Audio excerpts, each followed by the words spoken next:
നാടിനെ നടുക്കിയ സംഭവം. സ്ഥിരീകരിച്ചത് 50-ലധികം മരണങ്ങൾ. മരിച്ചവരുടെ മൃതദേഹങ്ങൾ പൂർണ്ണമായും മുതല തിന്നു തീർത്ത നിലയിലും. സംഭവത്തിന്റെ ചുരുളഴിഞ്ഞതിങ്ങനെ. അലിഗഡിൽ നിന്നുള്ള ആയുർവേദ ഡോക്ടറായിരുന്നു ദേവേന്ദർ ശർമ്മ. സ്വന്തമായി ക്ലിനിക്ക് നടത്തുന്നതിനിടയിൽ 1994 അയാൾ ഒരു ബിസിനസ് തുടങ്ങുന്നു. കച്ചവടത്തിൽ വൻ നഷ്ടം നേരിട്ടു. 11 ലക്ഷം രൂപയിലധികം കടമുണ്ടായി. ഇതോടുകൂടിയാണ് പണമുണ്ടാക്കാനുള്ള ക്രൂര മാനസികാവസ്ഥ ഇയാൾക്കുണ്ടായത്. പിന്നീട് ദേവേന്ദർ ശർമ്മയുടെ ജീവിതത്തിലെ 2-ാം അധ്യായം. ആയുർവേദ ഡോക്ടറിൽ നിന്നും കോൾഡ് ബ്ലഡഡ് മർഡറിലേക്ക്. ഹരിയാന, പഞ്ചാബ്, ഡൽഹി തുടങ്ങി നിരവധി സംസ്ഥാനങ്ങളിൽ കിഡ്നി റാക്കറ്റുമായി ബന്ധപ്പെട്ടുള്ള സംഘങ്ങളുടെ തലവനായി ക്രൂരതയുടെ പുതിയ ഏട് തുറന്നു. ഇതിനിടെയാണ് 2004 കിഡ്നി റാക്കറ്റുമായി ബന്ധപ്പെട്ട കേസിൽ അറസ്റ്റിലാകുന്നത്. അറസ്റ്റിലായ ശർമ്മയെ ചോദ്യം ചെയ്ത പോലീസുകാരടക്കം ഞെട്ടി. പിന്നീട് രാജ്യം കേട്ടത് തലച്ചോറിനെ പോലും മരവിപ്പിക്കുന്ന ക്രൂരകൃത്യങ്ങളുടെ കഥകൾ. പോലീസ് വർഷങ്ങളായി അന്വേഷിച്ചു വന്നിരുന്ന മിസ്സിംഗ് കേസുകളുടെയൊക്കെ ഉത്തരം ശർമ്മയായിരുന്നു.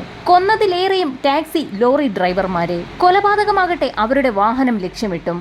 ആദ്യം ഓട്ടത്തിനായി ടാക്സി വിളിക്കും, പിന്നീട് ഒഴിഞ്ഞ സ്ഥലത്തെത്തിച്ച് കഴുത്തു ഞെരിച്ച് കൊല നടത്തും. അവരിൽ നിന്നും തട്ടിയെടുക്കുന്ന ടാക്സിയും ലോറിയും ഒക്കെ ഇരുമ്പ് വിലയ്ക്ക് വിൽക്കും. തെളിവുകൾ എന്നേക്കുമായി ഇല്ലാതാക്കാനായി മുതലകളെ കൊണ്ട് പ്രസിദ്ധമായ യുപിയിലെ കാസിഗഞ്ചിലെ ഹസാര കനാലിൽ തള്ളും. ആ മനുഷ്യർ മുതലകളുടെ തീറ്റയായി മാറും. 21 പേരുടെ ഘാതകനാണെന്ന് തെളിഞ്ഞപ്പോഴും ആ ക്രൂരന്റെ കുറ്റസമ്മതം വീണ്ടും ഞെട്ടിച്ചു. 50 പേരെ കൊലപ്പെടുത്തിയെന്ന് കുറ്റസമ്മതം നടത്തി. കൊല്ലപ്പെട്ടത് ആരാണെന്ന് പോലും കണ്ടെത്താനാകാതെ പോലീസ് വലഞ്ഞു. അങ്ങനെ വിചാരണ പൂർത്തിയാക്കിയ 7 കേസുകളിൽ ജീവപര്യന്തം ശിക്ഷിച്ചു. തിഹാർ ജയിലിൽ ശിക്ഷ അനുഭവിക്കുന്നതിനിടയിലാണ് 20 ദിവസത്തെ പരോളിൽ 2003 ഓഗസ്റ്റിൽ ഇയാൾ പുറത്തിറങ്ങുന്നത്. പുറത്തിറങ്ങിയ ഇയാൾ പോലീസിനെ കബളിപ്പിച്ച് മുങ്ങുകയായിരുന്നു. 2023 മുങ്ങിയ ഇയാളെ ഇന്നലെയാണ് സന്യാസിയായി വേഷം മാറി രാജസ്ഥാനിലെ ദൗസയിൽ കഴിയുന്നതിനിടയിൽ പോലീസ് അറസ്റ്റ് ചെയ്തത്.